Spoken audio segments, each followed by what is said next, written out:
Hey everybody, I'm standing at my breaker box.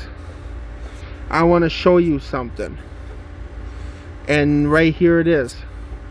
This is an LED remote emergency light.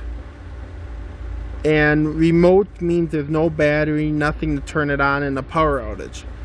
And today I put up the other one which will come on in a power outage, which will then turn this one on as well. And I went to Fleet Farm and purchased the back box and the automotive style wiring, seeing that this is DC current or stuff that you would like use in an automobile or something. And this is all automotive style wiring right here, and it hooks in here with wire nuts to the wires that come out of this. And this one is made for outdoors, but I just put it down here and stuff like that. And it, as you see the seal right there I've just put in there.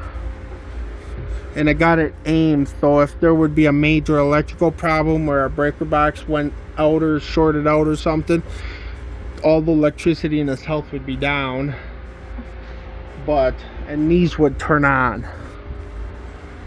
As you see, I have my other ones too, which you see those in a bunch of previous videos way before I'm making this one. So yeah, so this one here, I chose the remote light versus regular hardwired light right here, because this, as you see with all these wires here, I didn't have enough room to do it, to put a remote or a regular power outage light here. So I went with the remote head, and because I had to buy a remote head, I had to use I had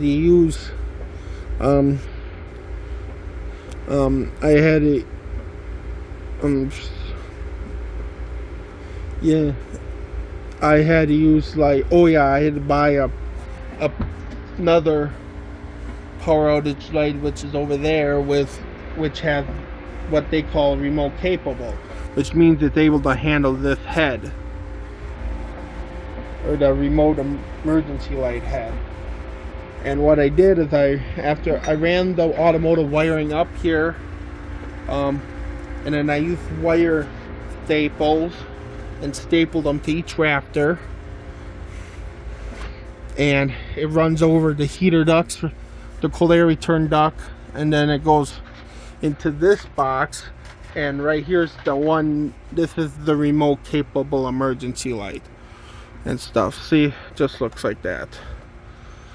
And see, it'll turn the other one on too, see. So that means I can test it without, when I push the test button on this, I can do the test button on that and stuff like that. And the automotive wire comes in here and hooks to 2 extra wire leads made for that, specifically for that remote head. But as you see, it's just, yes, it's not flush mounted. This is a little bit bigger box, that's all. Yeah, and these are alpha LED. This one is remote capable though, which allows me to hook that remote head over there to it and stuff. But as you see, you can test it individually with just using the test button. See,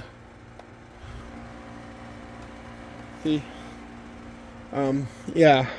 So yeah, what I did is I hooked this wire here. This is the regular 120 volts, the AC Romex cable, which then taps into the emergency light circuit over by the wash machine over there. And there's always power flowing through this. But when the power goes out, there will be no longer power in this line. So then, it, just like all the other emergency lights, it'll flick on. But this one, after it comes on, it'll send low voltage DC current all the way over to that head and turn that on as well and stuff. So as you see, I have 2. That's because one is hot, one is ground kind of thing, or plus and negative, or hot and ground, yeah. and then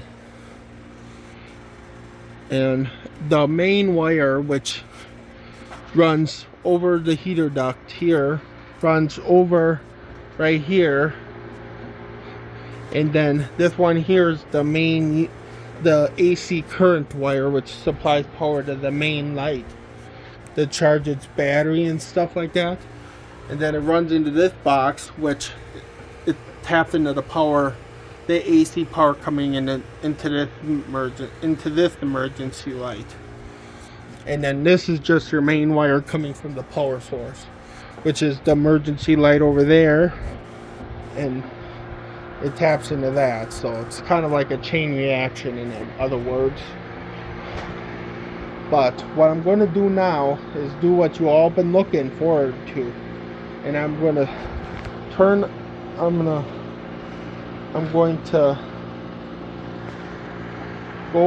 shut off the lights. I'm not going to flip the main breaker though, because my mom is home cooking and I don't want to shut off power to the whole house. So I'm going to turn it off. As you see, this is how dark it would be in a power outage. So I'm going to turn on my phone's flashlight. There we go. And see, this is how dark it is in a power outage. See, let's turn it off now. So you can't even see hardly anything. So the emergency lights are pretty good. So I'm going to go to the breaker box and look for the appropriate thing, which I labeled emergency lights, and then I'm gonna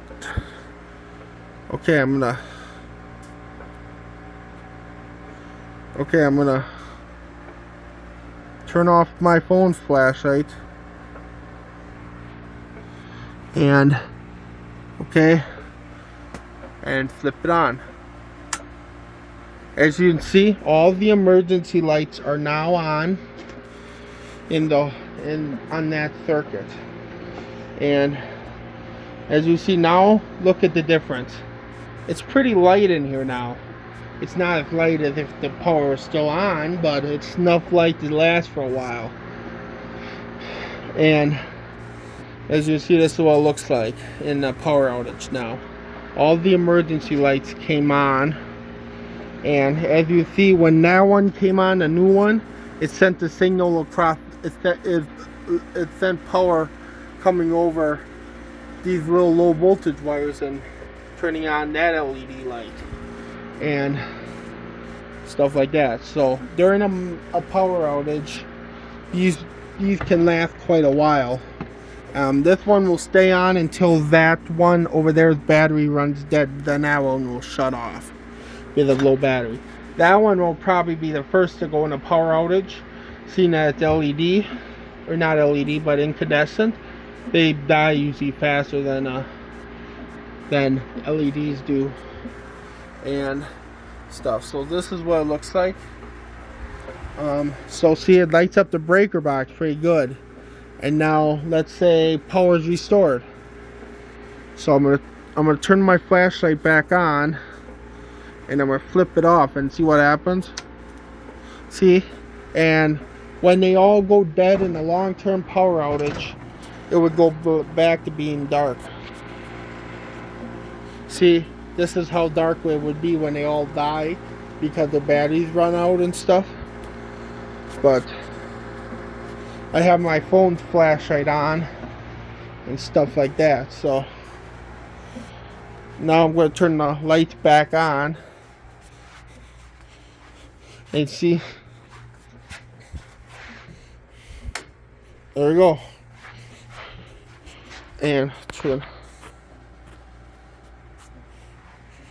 so this is how it looks when it's normally. You see, the emergency lights give us enough light to last for a while, and that looks like the one upstairs, but it's actually different because it has the remote capability, while the other one is just conventional upstairs. See, and it just runs and stuff. So see, this is how you test it manually. There's a little test button, stuff like that. So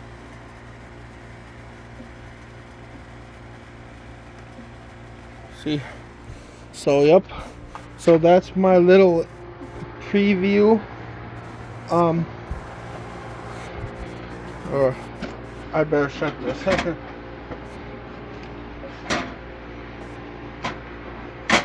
Okay, that's my little preview of the emergency light I added. So thanks for watching, everybody. Please like, comment, and subscribe.